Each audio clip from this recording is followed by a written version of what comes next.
Hello friends, welcome back to my channel. আশা করি আপনারা ভালোই আছেন। আমার আজকের রেসিপি ম্যাঙ্গো আইসক্রিম।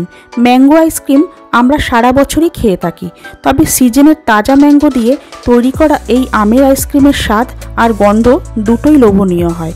বাড়িতে বাচ্চা থাকলে তো কথাই নেই, এই আইসক্রিমের থেকে বড়দেরকেও দূরে রাখা একদমই অসম্ভব। মাত্র 3টি উপকরণেই এই টেস্টি আইসক্রিম খুব সহজেই তৈরি করে নেওয়া যায়। আর বেশি দেরি না করে আপনাদেরকে রেসিপিটা শেয়ার করে দিচ্ছি।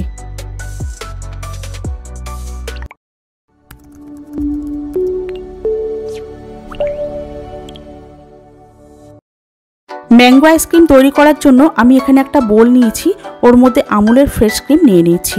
এখানে আমি 1 কাপ আর 1/4 কাপের ক্রিমের ব্যবহার করেছি, মানে 1 কাপ তো পুরো নিয়েছি আর 1 কাপের 4 ভাগের 1 ভাগ নিয়েছি।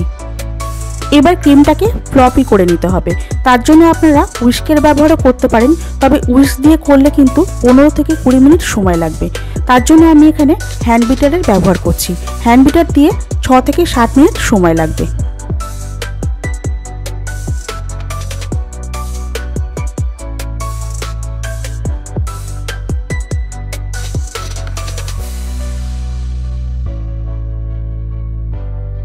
ক্রিম ফ্লপি করে নেওয়ার পর এর মধ্যে দিয়ে দিচ্ছি ম্যাঙ্গো পাল্প। এখানে আমি যতটা পরিমাণ ক্রিম নিয়েছি সম পরিমাণ ম্যাঙ্গো পাল্পের ব্যবহার করেছি। আর এরই সাথে দিয়ে দেবো 1/2 কাপ পরিমাণ কন্ডেন্স মিল্ক। আমার আমটা খুব মিষ্টি ছিল, তাই এখানে আমি চিনির ব্যবহার করছি না। তবে আপনাদের আম যদি মিষ্টি না হয় সেক্ষেত্রে কিন্তু অল্প করে পুরো চিনির ব্যবহারও করতে পারেন। এবার স্প্যাচুলা দিয়ে ভালো করে মিশিয়ে নিচ্ছি। আমি যেই মাপগুলো বললাম সেই মাপগুলো কিন্তু ঠিক রাখতে হবে, তাহলেই পারফেক্ট আইসক্রিম তৈরি হবে। আস্তে আস্তে দেখুন কত সুন্দর একটা কালার চলে আসছে। এবার কিন্তু একদমই ম্যাঙ্গোর কালার চলে এসেছে। একটা গোটা আমের 2 পিট কেটে ছোট ছোট পিসেস করে কেটে নিয়েছি। সেই ম্যাঙ্গো পিসেসগুলোই এর মধ্যে দিয়ে দিচ্ছি। আইসক্রিমটা খাওয়ার সময় এই ম্যাঙ্গো পিসেসগুলো মুখে পড়লে আইসক্রিম কিন্তু আরও খেতে ভালো লাগবে।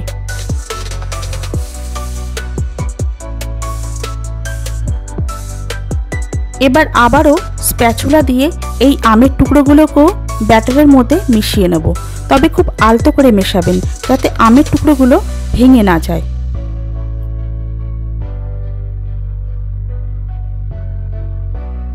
আইসক্রিম তৈরি করার জন্য ব্যাটার একদমই রেডি।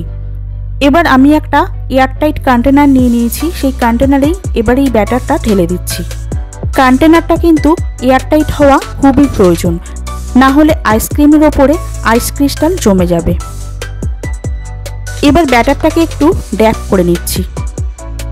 আপনাদের এয়ারটাইট কন্টেনার যদি ঠিকঠাক না হয় সেক্ষেত্রে কিন্তু আপনারা ক্লিং র্যাপারের ব্যবহারও করতে পারেন, বা আপনাদের কাছে যদি ফয়েল পেপারও থাকে সেটারও ব্যবহার করতে পারেন।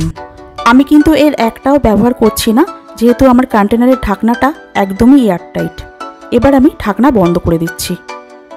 দেখুন আমি চারদিকটা ভালো করে বন্ধ করে দিয়েছি। আপনারা যদি র্যাপার দিয়ে র্যাপও করেন তার উপর দিয়ে এইভাবে ঢাকনা বন্ধ করে নেবেন। এবার এই কন্টেনারটা 7 থেকে 8 ঘন্টার জন্য ডিপ ফ্রিজে রেখে দেবো। আপনারা চাইলে ওভারনাইটও রেখে দিতে পারেন। 8 ঘন্টা পর আমি ডিপ ফ্রিজ থেকে আইসক্রিমটা বার করে নিয়েছি। এবার আপনাদেরকে দেখাচ্ছি আইসক্রিমটা ঠিক কেমন তৈরি হয়েছে। দেখুন আমি সাথে সাথেই স্কুপার দিয়ে এইভাবে তুলে নিচ্ছি। সাথে সাথে স্কুপ করে তোলার জন্য আইসক্রিমের টেক্সচারটা ঠিক এরকম আসবে, তবে আমি কিন্তু একটু অন্যরকম পছন্দ করি।